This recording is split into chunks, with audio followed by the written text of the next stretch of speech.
Hey homeowner survivors, Brian Carlin, Nebraska Realty, bringing you a little DIY action tonight. If you can tell, behind me is grass cloth wallpaper.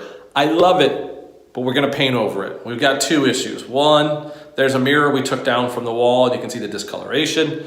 Two, water stain from the window that we replaced a couple years back. So it's time to paint. And from the chatter from the professionals, there are two options to start with. Oil-based primer is a must. There were two that they were talking about that you had to use: Kills original oil-based primer or the Zinsser Bin, B-I-N. And I went with the Zinsser Bin. It's a shellac, actually. I don't know the technical difference between an oil-based and a shellac. They never really discussed that. I kind of know what a shellac is. Some of the cabinets from the 60s were all shellac cabinets. It's actually a bug secretion, for a fun fact for you.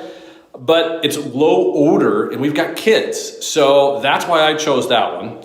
Check back. I'm going to show you some after photos here, but here's the before shots of the beautiful grass cloth 50s wallpaper. All you mid-modern fans, here you go. You're probably gritting your teeth like I am, but we're gonna do it. We'll see how it turns out. Thanks for checking in. Brian Carlin, Nebraska Realty.